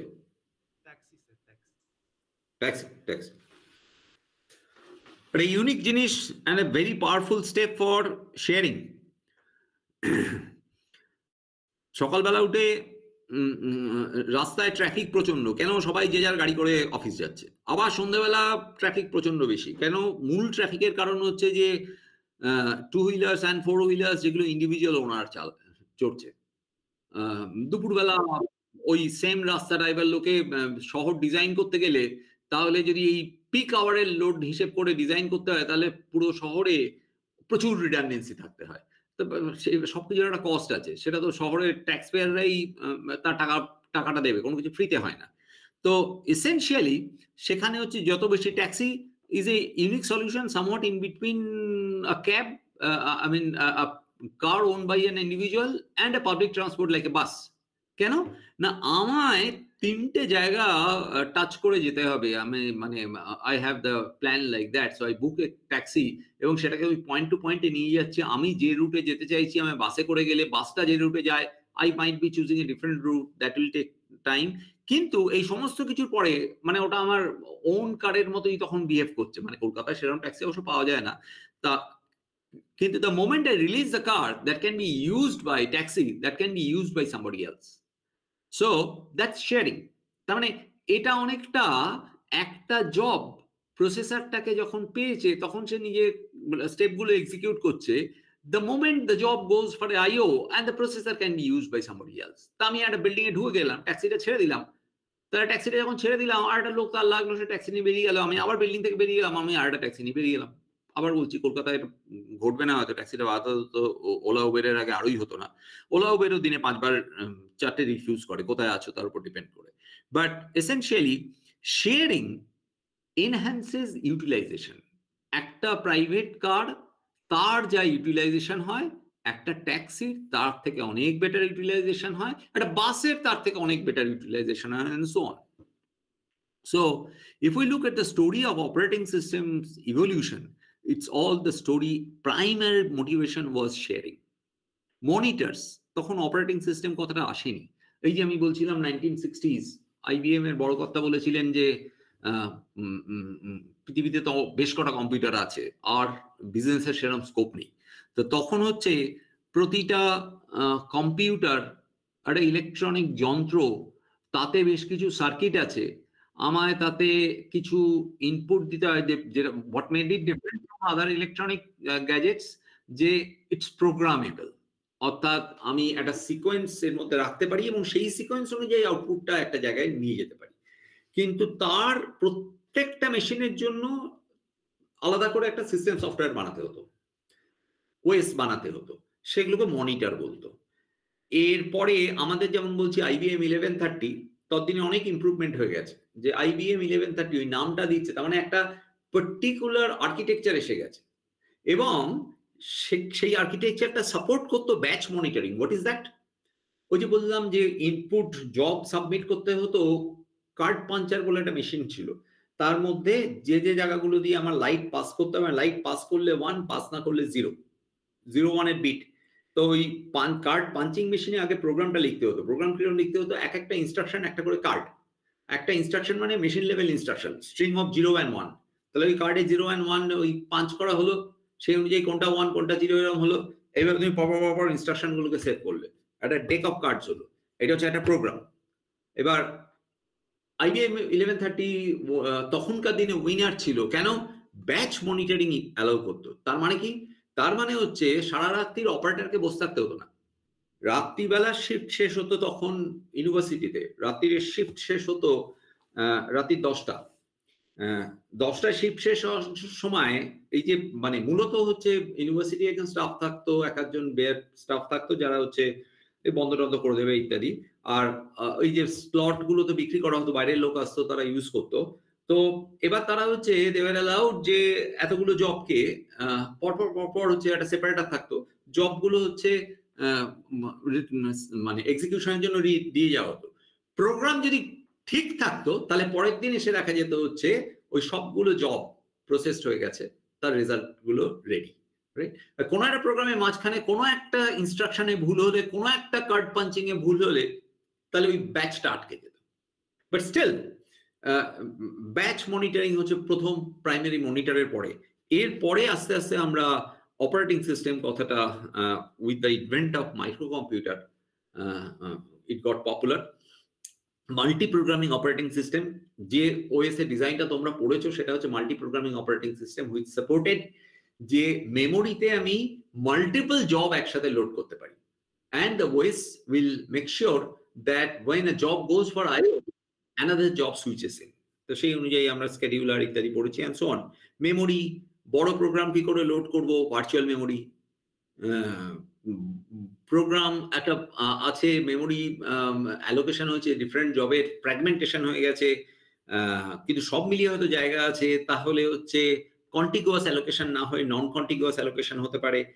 তারপরে mid 90s networking operating system, Windows NT বাজারে রিলিজ করেছিল, and that was a big winner at that point of time, যে একটা অপারেটিং সিস্টেম যেটা কিনা মাল্টিপল মেশিনকে একসাথে নেটওয়ার্কে কানেক্ট করে দেবে, তার জন্য আলাদা কোনো সফটওয়্যার লাগবে না। তার আগে যেটা হতো, হোস্ট ওয়েস একটা থাকতো, আর কোম্পানি যখন নেটওয়ার্কিং করতে হতো, নেটওয়ার্কিং একটা প্রফিটেবল বিজনেস ছিল, লোকে তার দিয়ে মেশিন কানেক্ট করতো এবং নেটওয়ার্ক অপারেটিং সিস্টেম লোড করতো, তা না হলে machines, different machines, they couldn't talk to each other. আচ্ছা, এই কেউ কি এর মধ্যে রিকোয়েস্ট না, দু একজন বেরিয়ে গেছে, আচ্ছা তো পরের কথা। এবার হচ্ছে so that was this. ওকে, আমি এই ডিস্ট্রিবিউটেড সিস্টেম কি খাই না মাথায় দেয় সেটা আজকে বলার চেষ্টা করলাম। এবার অন্য একটা জায়গায় আমি নিয়ে যাচ্ছি, যেটা হচ্ছে ডে 1 এর অ্যাসাইনমেন্ট, ওই মঙ্গলবার দিন ল্যাবে গিয়ে করার জন্য। তাই কি হলো?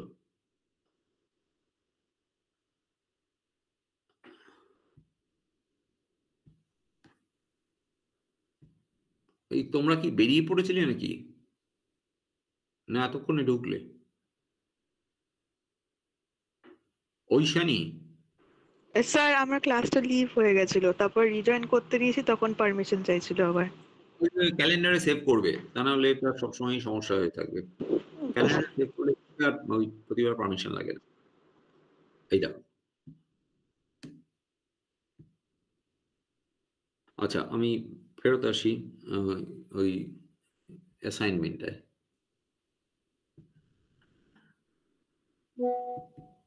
এই অ্যাসাইনমেন্ট আমি ক্লাসরুমে লোড করে দেবো। আমি একটু বলে নিই, এটা কিছু না, মানে this is more like a game. আমি দীপাঞ্জনকে শেয়ার করে দেবো অ্যাসাইনমেন্টটা, যাতে ও ল্যাবে থাকবে, ও তো না হলে জানবে কি করে তোমাদের কি করার কথা, সেই অনুযায়ী কিছু লাগলে হেল্প করবে। প্রোগ্রামটা ও লিখে দেবে না, প্রোগ্রামটা যা যা করতে হবে। আচ্ছা, ও তার আগে একটা কাজ আছে, আমাকে গ্রুপ পাঠাও, কে কার পার্টনার সেটা নিজেরা সিলেক্ট করে নিলে একরকম, আর আমাকে যদি দাও খুব সহজ, তিনজন তিনজন করে গ্রুপ করতে বলে, তাহলে রোল নাম্বার 1 2 3, আরেকটা গ্রুপে 4 5 6, আরেকটা গ্রুপে 7 8 9, এরকম ভাবে আমি গ্রুপ করে দিচ্ছি। আর তা না হয়ে যদি মানে ওই আমি আর আমার বন্ধু মিলিয়ে গ্রুপ করতে হয়, তাহলে আমাকে গ্রুপ করে পাঠাও, ঠিক আছে? তোমরা অন্য কোনো ল্যাব পেপার ছিল না ফার্স্ট সেমিস্টারে? হ্যালো, এবার গেল কোথায়? স্যার এই সেমিস্টারে আছে এসসি স্যারের প্র্যাকটিক্যাল, তো ওখানটাতে গ্রুপ করা হয়েছে অলরেডি, তিনজন করে, আর লাস্টে একটা গ্রুপে 4 জন। আমাকে শেয়ার করে দিও, কারণ আমাকে সেই অনুযায়ী ডেটাটা রাখতে হবে। মানে পরীক্ষা ইভ্যালুয়েশনের সময় ইন্ডিভিজুয়াল মার্কিং এর প্রশ্ন আসবে, আমাকে প্রত্যেকের সাথে কথা বলে দেখতে হবে কে কতদূর বুঝেছে। কিন্তু এসেনশিয়ালি আবার হচ্ছে কিছু মানে মার্কসেরও একটা পোর্শন থাকে, কিছু গ্রুপ অ্যাক্টিভিটির জন্য ধরা থাকে, কিছু হচ্ছে তুমি বুঝেছো কিনা তোমার নম্বর তো আমার তোমার মানে ইন্ডিভিজুয়ালি মার্কিং করতে হবে, সেটা পরীক্ষার কথা। আর আমি গ্রুপটা তাহলে আমার কাছে স্টোর করতে হবে, দীপাঞ্জনের সাথেও সেটা আমায় শেয়ার করতে হবে। আর এই ফার্স্ট অ্যাসাইনমেন্টটা যেটা আমি বলছি, মানে এটাকে আমি প্রায় অ্যাসাইনমেন্ট 0 বলি, এটা বোধহয় ওই লিস্টের মধ্যে নেই সিলেবাসে, but this is kind of, এই প্রোগ্রামটা আমার পরে কাজে লাগবে অন্য একটা অ্যাসাইনমেন্টের। মানে ধরো এটাকে যদি একটা ফাংশন বলো, তাহলে এই ফাংশনটা এখন লেখা থাকলো, পরে এই ফাংশনটাকে জাস্ট রিইউজ করবে। What is the assignment? ধরো এরকম একটা example of A directed graph, 5টা ভার্টেক্স আছে। আচ্ছা, তোমায় যে প্রোগ্রাম লিখতে হবে, তোমাকে গ্রাফটা আমার কাছ থেকে ইনপুট নিতে হবে, মানে তুমি এই গ্রাফটার জন্য প্রোগ্রাম লিখলে হবে না। Your first point will be যে হাউ মেনি নোডস আর দেয়ার, আমি তোমায় বললাম 7টা নোড। এবার তুমি ধরো কিভাবে ইনপুটটা নেবে, অ্যাডজেসেন্সি ম্যাট্রিক্স, তাহলে তাই এটা ডাইরেক্টেড গ্রাফ, কাজেই সিমেট্রিক ম্যাট্রিক্স হবে না। তুমি যদি বলো যে তুমি একটা ফাইল থেকে ইনপুটটা নেবে যে বারবার, তা না হলে প্রতিবার প্রোগ্রাম যখন চলবে, ধরো 7টা ভার্টেক্স বলেছি, তার মানে 7 7 49টা নাম্বার, নিজেই প্রোগ্রাম টেস্ট করতে গিয়ে টায়ার্ড হয়ে যাবে। তাহলে একটা টেক্সট ফাইলে জাস্ট নোটপ্যাডে একটা ফাইল খুলে 7টা লাইন রাখো, প্রতিটা লাইনে ওই 0 আর 1 এর স্ট্রিং যাতে বোঝা যাবে। ধরো এইখানে 5টা, তাহলে অ্যাডজেসেন্সি ম্যাট্রিক্স করতে গেলে যেরকম হয়, এবিসিডি 5টা রো এর জন্য আর 5টা কলামের জন্য, এ থেকে এজ গেছে হচ্ছে ডি তে, সিতে, হ্যাঁ এ থেকে 2টো আউট হয়ে যাচ্ছে, তাই তো?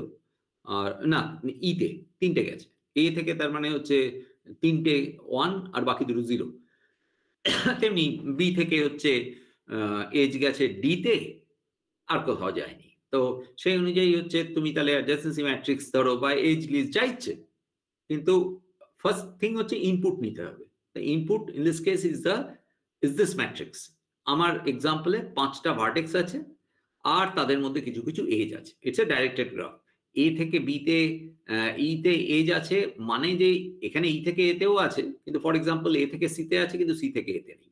So it's not symmetric. এইবার এখানে ধরো আমি যদি ই থেকে ট্র্যাভার্স করতে শুরু করি, ট্র্যাভার্স করা মানে যে ই থেকে আমি কোথায় কোথায় যেতে পারি? ই থেকে কি ডাইরেক্টলি 1 হবে আমি সিতে যেতে পারি?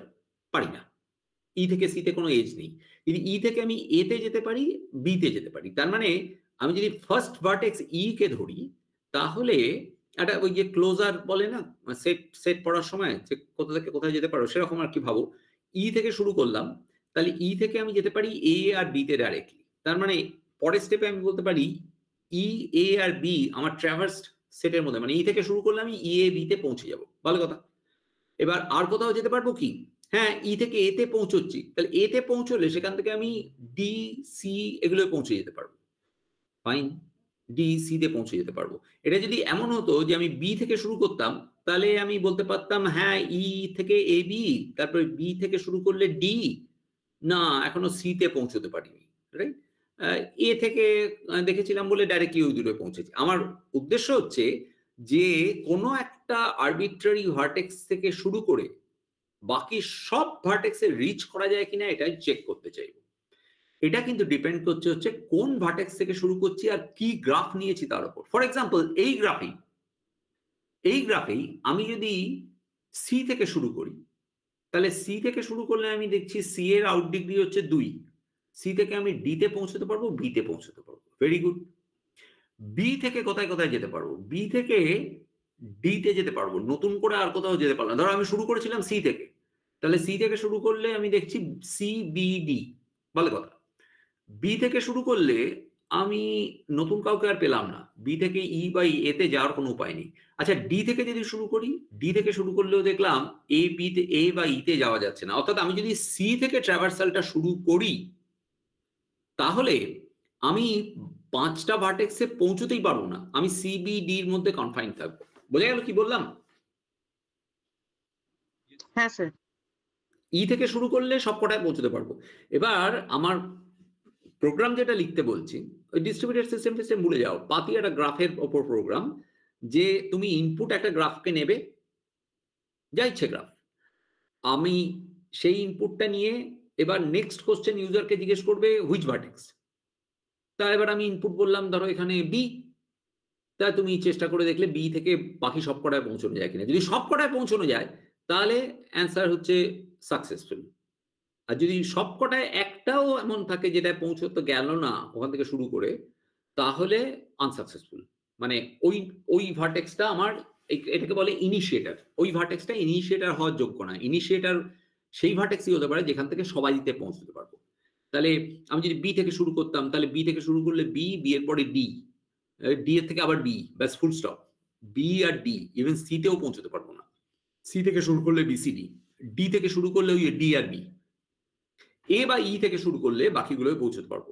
এ থেকে যদি শুরু করতাম তাহলে প্রথমে ডি আর সি, তারপরে হচ্ছে সি থেকে বি, ও এ থেকে ইতেও পৌঁছতে পারতাম। এ থেকে শুরু করলে আমি ডাইরেক্টলি সি ডি ইতে পৌঁছতে পারতাম, আর তারপরে সি বা ডি যে কোনোটা থেকে বিতে পৌঁছতে পারতাম। কাজে আমি বা ই থেকেও বিতে পৌঁছতে পারতাম। কাজে হ্যাঁ, এ থেকে ই এতে একটা এজ আছে। হ্যাঁ, এ থেকে ই এজ আছে, তাই বলছি তো যে এ বা ই এখানে হচ্ছে আমার কোয়ালিফায়ার, মানে এ বা ই হচ্ছে কোয়ালিফায়ার, কিন্তু বি সি ডি এরা কোয়ালিফাই করছে না। তাহলে তুমি প্রোগ্রাম লিখবে এই গ্রাফটার জন্য না, কিন্তু আমি বারবার বলছি যে কোনো একটা গ্রাফ ইনপুট নিয়ে তারপরে পরের প্রশ্ন হচ্ছে কোনটা দেখতে হবে। হ্যাঁ, আমি এটা দেখালাম। So write an algorithm to check if a node, say A, is good to be the first node to traverse to all the nodes in the network. ওটা থেকে শুরু করলে বাকি সব নোডে পৌঁছতে পারবো কি? যদি পারি তাহলে বলবো ইয়েস, আর যদি না পারি তাহলে বলবো না, হবে না। একটাও যদি এমন থেকে থাকে যেটা রিচ করতে পারছি না, তাহলে হবে না। Your solution must be a generic program that should work for any directed and connected graph, right? এই তো ঠিক আছে, এটা তো আমার সাজেশনে, তুমি এই ডেটা স্ট্রাকচার এভাবে ক্রিয়েট করবে না করবে এটা তোমার ব্যাপার। এটা একটা hint, this is not mandatory, ও করতেই হবে আমি কিছু বলছি না। কিন্তু আমি যেরকম বললাম সেটা এরকম যে নাম্বার অফ কভার্ড নোট বলতে বলতে যখন সেটা ফুল সেটে পৌঁছে যাবে তার মানে হয়ে গেছে, রাইট? এরপরে বলেছিলাম টাস্ক 1.2, সেটা হচ্ছে improve your solution to list all the notes for a given use case. তার মানে তুমি প্রথমে আমি বললাম যে এইটা আমি ইনপুট দিলাম, দিয়ে আমি তারপরে বলবো একটা ভার্টেক্স তুমি চেক করে দেবে, আর তারপরে বললাম যে এই ফার্স্ট প্রোগ্রামটাকে ইউজ করে তুমি সবকটা নোট বলো যেগুলো থেকে শুরু করলে আমি অন্য সব নোটে পৌঁছতে পারবো। যেমন আমাদের এই এক্সাম্পলে ই আর এ দুটোই, অর্থাৎ তখন তুমি তোমার প্রোগ্রামের ইনার লুপ হচ্ছে কোনো একটা নোট থেকে শুরু করে বাকিগুলো যাওয়া যাচ্ছে কিনা। ধরো এটাকে একটা সাব প্রোগ্রাম হিসাবে সেভ করলে সেটা একবার কল করবে এর জন্য, একবার ই এর জন্য, একবার বি এর জন্য, একবার সি এর জন্য, একবার ডি এর জন্য।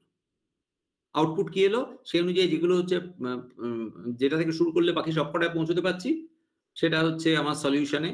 So I repeat, improve your solution to list all the nodes for a given use case that are good to be initiator nodes.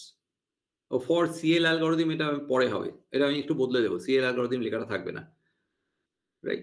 Once again, your solution must be a generic program that should work for any directed graph. ঠিক আছে, এটা হচ্ছে first assignment. আজকে এই অবধি থাক। আমায় এবার বলো যে তোমাদের পক্ষে কোন দিন এরকম বিকেলবেলা 3টে-ফিনটের সময় আমার এখানে, তার মানে দেশের সময় ওটা হচ্ছে 6:30 ক্লাস করা সম্ভব। 3.5 ঘন্টার গ্যাপ আছে। আমি যখন ঘুম থেকে 6টায় উঠি তখন তোমাদের 9:30 বাজে। তা তখন তো তোমরা কলেজে আসার জন্য তৈরি হয়ে পড়েছো। তোমাদের কি সপ্তাহে কোনোদিন অফ আছে? এখনকার রুটিনে অফ মানে আমি যাচ্ছি না, তার জন্য যেমন ক্লাস হচ্ছে না, তাহলে সেদিন আমি অন্য সময়ও নিতে পারি। হ্যালো, হ্যাঁ স্যার, শুক্রবার দিনটা তো স্যার আপনারই ল্যাব আছে সেকেন্ড হাফে, তো ল্যাব ওই কিন্তু সময় শুরু হয়ে যাবে এই সপ্তাহে হয়তো। শুক্রবার রোজ শুক্রবার, এই শুক্রবারটা ইনফ্যাক্ট সারাদিন আমি ট্রাভেল করবো। তার আগে সোম, মঙ্গল, বুধ, বৃহস্পতি বলো না, ধরো মঙ্গলবারে পরে যাচ্ছি, বুধ বৃহস্পতি কোনোদিন সময় হয় না? হ্যাঁ স্যার, বুধবারটা হবে স্যার বিকেলে। তাহলে বুধবার বিকেল বেলা এরকম 6:30 নাগাদ বসি। হ্যাঁ স্যার। ঘন্টাখানেক আমি জাস্ট ওই পরের কাজটা কি হতে পারে সেখানে যাওয়ার চেষ্টা করব। আর ওই যে বলছিলাম যে একটা হয়তো অ্যালগরিদম অ্যাকচুয়ালি পড়াবো। আমি কোথায় যেন এই চন্ডী ল্যাম্পোর্টস কথাটা বাদ দিচ্ছি, তোমাদের এটা তুলে দেবো। তো সেভ অ্যাজ, আমাকে একটা জায়গা বানাতে হবে। ঠিক আছে, এই অবধি ছিল তাহলে আজকে। আর অ্যাটেন্ডেন্সটা কি করে রেকর্ড করব? স্যার একটা কথা আছে। কি কথা? দাঁড়াও 1 মিনিট, আমি একটু জোরে বলো, আমি শুনতে পাচ্ছি না। স্যার বুধবার দিনকে স্যার শুনতে পাচ্ছেন এখন? হ্যাঁ, এবার শুনতে পাচ্ছি। হ্যাঁ স্যার, বুধবার দিনকে আপনার প্র্যাকটিক্যাল ক্লাস আছে ওই অ্যারাউন্ড 10:40 PM। তাহলে স্যার বাড়ি ফিরতে স্যার টাইম লাগবে, তাহলে আপনি কি অন্য কোনো দিন নিতে পারবেন? আমার প্র্যাকটিক্যাল ক্লাসটা মঙ্গলবার না বুধবার? স্যার বুধ আর শুক্র স্যার আপনার প্র্যাকটিক্যাল। ও বুধ আর শুক্র। আচ্ছা, বুধবার ল্যাব করে শেষ করতে পারবে না। বুধবার সকালে কি আছে? বুঝছি, বুধবার সকালে কি আছে? স্যার বুধবার মানে 12 noon থেকে ক্লাস স্টার্ট হচ্ছে বুধবার। 12 থেকে হ্যাঁ স্যার, 4:30। বুধবার 12টা থেকে স্যার এসকে স্যার ক্লাস আছে। আচ্ছা, তাহলে হবে না, কারণ 12টায় ক্লাস শুরু হলে তোমাদের বেলা 10টার মধ্যে বেরিয়ে পড়তে হবে। আর আমি ঘুম থেকেই উঠছি ধরো তোমাদের 9:30টার সময়, তাহলে সকালে সম্ভব না। তারপরে বুধবার ল্যাব আছে। আচ্ছা, বৃহস্পতিবারের রুটিন? স্যার ওটাও প্যাকড স্যার, থার্সডে পুরো প্যাকড। আর ফ্রাইডে? স্যার ফ্রাইডে শুধু আপনার একটা প্র্যাকটিক্যাল আছে ওই লাস্টের সময়। মানে আচ্ছা, সকালের দিকটা ফাঁকা আছে। হ্যাঁ স্যার, ওটা তাহলে সম্ভবত ফ্রাইডে আমি যদি একটু ভোরবেলা 6টা-ফটায় শুরু করি, তাহলে তোমাদের ফ্রাইডেতে ঘন্টা 1.5 ক্লাস নিয়ে নিতে পারি আমি। ঘন্টা 1.5 হলে হয়ে যাবে, সে বেলা 10টা থেকে 11টা, 11:30 অবধি। আমি তাহলে এটা একটু দেখে স্যার নিচ্ছি। আপনাকে পাঠিয়েছি, রুটিন পাঠিয়েছি, এখানে রুটিনটা আপনি দেখে বুঝতে পারবেন। রুটিন কোথায় পাঠিয়েছো? চ্যাটে আছে না মেলে না হোয়াটসঅ্যাপে? হোয়াটসঅ্যাপে দাঁড়া। হ্যাঁ, এই রুটিনটাই এসসির কাছে চাইছিলাম, এসসি পাঠিয়ে উঠতে পারেননি, ভালো হয়েছে পাঠিয়ে দিয়েছো। আচ্ছা, রুটিনটা হচ্ছে শুক্রবার দিন আমার শুধু সেকেন্ড হাফে ল্যাব আছে। তাহলে শুক্রবার দিন যদি আমি 10টা থেকে ঘন্টাখানেক, ঘন্টা 1.5 ক্লাস নিয়ে নিই, তাতে কোনো অসুবিধে নেই? না স্যার। তাহলে তাই করবো। মানে শুক্রবার দিন আমি আসলে এখান থেকে বেরিয়ে যাব। স্যার অনেকে বাড়ি থেকে যখন আসে তখন তো বেরিয়ে যায় 10টার দিকে, তখন আস্তে আস্তে তো বাসতে থাকবে। না, তাহলে একটু পরে বেরোবে। কি করতে বেরোবে? 2:30টার সময় তো ক্লাস, 12টায় বেরোলেই তো হবে। কত দূর থেকে আস? হ্যালো, হ্যাঁ স্যার, 10টা থেকে যদি 12টা 11:30 অব্দি ক্লাস হয়, তারপর তো রেডি রেডি হওয়ার ব্যাপার আছে। যদি কারো প্রবলেম না থাকে তাহলে ঠিক আছে। আরে রেডি কিছুটা ফেডি তো- হয়েও তো আসতে হবে স্যার, মানে হ্যাঁ, 2:30টার সময় যদি ল্যাব শুরু হয়, খাওয়া দাওয়া স্নান করে বেরোতে বেরোতে তো স্যার 1টা বেজে যাবে। দুটো। 12টায় হ্যাঁ। ক্লাস আছে স্যার, আমাদের যেটা 2 1 ঘন্টা ঘন্টা লাগে চান খাওয়া হবে না? না, 12টা না, আমি 11টা, বড় জোর 11:30 অব্দি স্পিল করবো। কারণ আমাকে, তোমায় তো খাওয়া দাওয়া চান করে যেতে হবে। আমার হচ্ছে কোথায় 12টা কততে ফ্লাইট আছে, আমাকে প্লেন দৌড়তে হবে। আমি সেদিন ইয়েতে মিলানে যাব, কাজে 11টা 11:30 ম্যাক্সিমাম, তার থেকে বেশি আমি ক্লাস নেওয়ার মতো জায়গায় থাকবো না। এবার তোমার ধরো মানে এবার মানে ম্যাক্সিমাম দূরে কে থাকো, ট্রেন ফ্রেন্ডের অনেকের ঝামেলা আছে। ঠিক আছে, নিজেরা একটু কথা বলে নাও, নিয়ে আমায় জানাও, কারণ আদারওয়াইজ আমি তো ক্লাসের স্লট দেখছি না। সোমবার দিন তোমরা ল্যাবে যাওয়ার আগে আরেকবার ডিসকাস করে কোনো লাভ নেই। মঙ্গলবার দিনে তো তোমাদের সকাল থেকে খালি আছে। হ্যালো, হ্যাঁ স্যার, তবে স্যার এসসি স্যার ওই আপনার ওই থিওরি ক্লাসটার জায়গায় মাঝে মাঝে এক্সট্রা ক্লাস নিচ্ছেন। সেইটা সেদিন দরকার হলে নেবে না, কিন্তু এসসি সেদিন ল্যাব আছে। এসসি ল্যাব কি শুরু হয়েছে? হ্যাঁ স্যার, শুরু হয়েছে। আরেকটা কাজ করা যায়, তোমরা যদি আমি এসসির সাথে কথা বলে নিচ্ছি, তোমরা যদি মঙ্গলবার দিনটা সারাদিনই ল্যাব করো, আমার ওএসএল ল্যাবটা ওই বুধবার সেকেন্ড হাফে না করে মঙ্গলবার দিনই করে নিলে, কারণ এই প্রোগ্রামটা লিখতে ঘন্টা দেড়েক সময় লাগবে। ধরো 2 ঘন্টা হাতে নিয়ে গেলে 12টা থেকে তোমরা 11টা 12টার সময় গিয়ে ল্যাবে এইটা কাজটা করে নিলে। আমি এসির সাথে কথা বলছি সেদিন ক্লাস না নিতে, নিলে বুধবার সকালে নিতে, তাহলে বুধবার দিন সন্ধ্যেবেলাটা তোমরা আমার এই ডিসকাশনের ক্লাসটা হয়ে যেতে পারে। তাহলে এই ক্লাস করে কলেজ বেরোনোর চাপটা থাকবে না।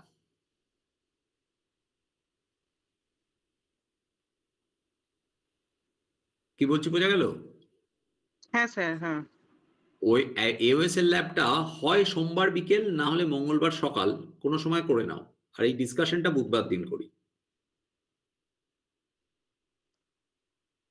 স্যার সোমবার ছুটি আছে স্যার, তাহলে মঙ্গলবার করে নেবো। মঙ্গলবার সকালে করে নাও, হ্যাঁ সোমবার ছুটি আছে। মঙ্গলবার সকালে ওএসএল ল্যাবটা করে নাও। এই যে প্রোগ্রামটা বললাম, এটা তো বাড়ি বসেও ভেবে নিতে পারো, গিয়ে তখন চালিয়ে দেখে দীপাঞ্জনকে দেখিয়ে দিলে। সিতে লিখবে না পাইথনে লিখবে না জাভায় লিখবে তা নিয়ে আমার কোনো মাথা ব্যথা নেই। আমার মাথা ব্যথা একটাই, আমি দেখেছি যে পাইথনে কোড করতে গেলে প্রায়ই একটা টেন্ডেন্সি হয় একটা সহজ কাজ করার জন্য খুব কঠিন কোনো কারণ লাইব্রেরি ফাংশনটা অ্যাভেলেবেল বলে, মানে এইটা করা যাবে না। এটা কেন করা যাবে না? তোমরা কম্পিউটার সায়েন্সের স্টুডেন্ট, তুমি সিভিল ইঞ্জিনিয়ারিং করছো, নিজের কাজে কোড লিখে নিচ্ছ বলে না, তুমি যে কোড লিখছো তার একটা এফিসিয়েন্সি বলে বস্তু থাকবে।